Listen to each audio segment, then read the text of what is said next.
La répression des crimes internationaux a toujours été une préoccupation des juridictions internationales ad hoc. De Nuremberg aux chambres africaines extraordinaires, dont nous avons ici un illustre représentant, à la personne du procureur Mbacké Fall, chambre du Liban et cour spéciale de la Centrafrique, en passant par le tribunal pénal de Tokyo, du tribunal pour le Rwanda, la Yougoslavie. En plus, le statut de Rome, dont le Sénégal est le premier État, a institué une juridiction pénale permanente chargée de gérer les crimes internationaux. J'ai nommé la CPI. Et de nos jours, une nouvelle forme de répression des crimes par les juridictions internationales apparaît. Cette évolution constitue une consécration de la complémentarité parfaite en ce qu'elle permet de nationaliser ou d'internaliser la poursuite des crimes contre l'humanité, des génocides et des violences sexuelles. Et vous l'avez tout à l'heure évoqué, le défi, c'est vraiment l'internationalisation de ce genre de poursuite.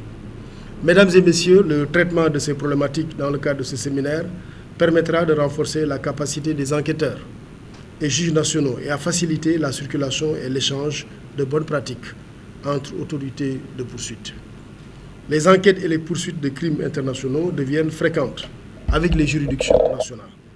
Avec la tenue du procès Habré, ici au Sénégal, plus récemment d'ailleurs la tenue du procès Thomas Sankara au Burkina Faso, on voit que les juges nationaux africains acquièrent de plus en plus les capacités d'enquêter et de poursuivre ces crimes.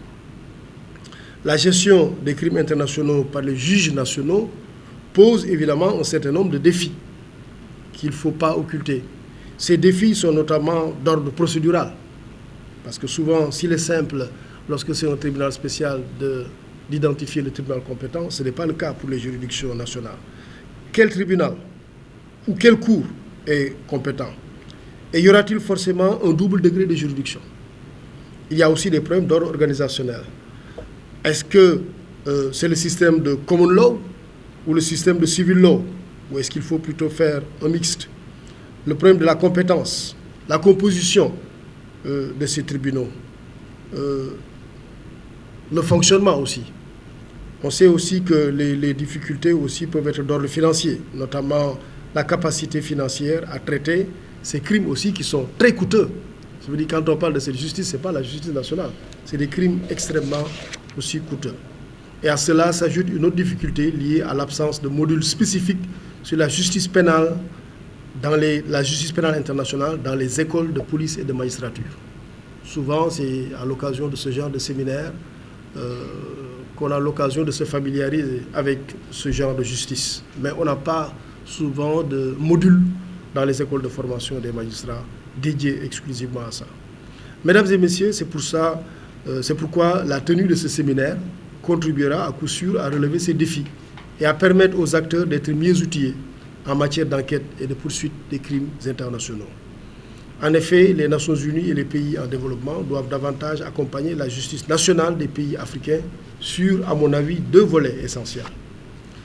Le premier volet est de les former sur les techniques d'investigation propres aux crimes internationaux, principe de responsabilité, stratégie de poursuite forcément sélective en raison de la pluralité des auteurs de ces crimes, connaissance de la jurisprudence des tribunaux pénaux, vous avez la chance d'avoir Mme Albès qui est là, qui sont à l'origine de la codification des normes internationales en matière de traitement des crimes contre l'ordre public international. Le second volet est de les aider à supporter les frais exorbitants inhérents à ce type de contentieux.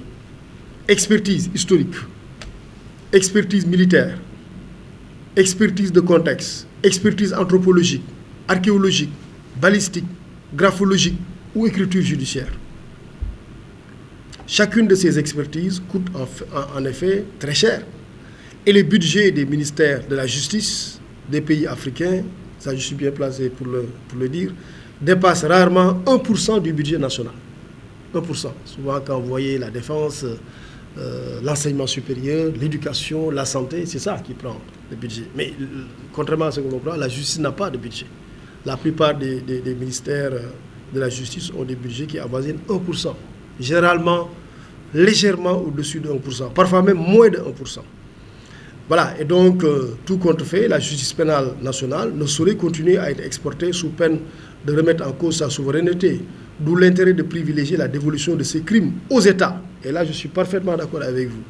liées de commission ou de nationalité. D'autant plus que la CPI elle-même est confrontée toujours à l'exécution de ces décisions par le fait des États membres, comme ce fut le cas, par exemple, avec l'exemple du Soudan. Mesdames et messieurs, au niveau des enquêtes de droit commun, audition, perquisition, saisie de pièces à conviction, la coopération judiciaire est un élément déterminant. Et les officiers de police judiciaire doivent être formés aux techniques avec la nécessité d'avoir une stratégie d'enquête en termes de choix d'incidents majeurs sur lesquels il faut enquêter et de distribution des rôles des acteurs mobilisés.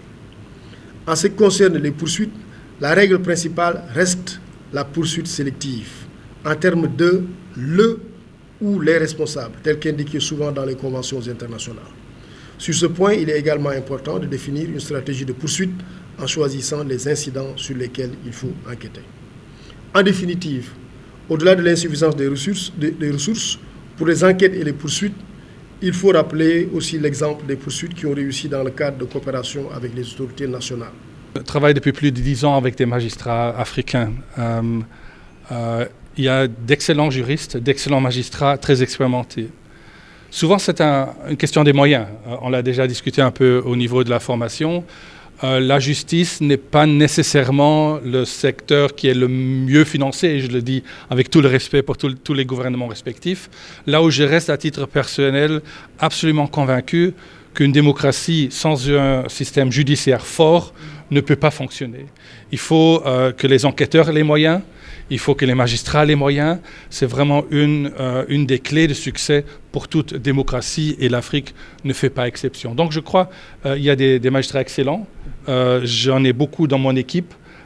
Quand on parle de notre tribunal pour le Rwanda, ou le mécanisme résiduel situé à Arusha, la majorité de mes collaborateurs, la majorité de mes procureurs sont des collègues du continent africain. Donc il y a des collègues excellents, mais au niveau des moyens, il y a certainement encore du progrès à faire.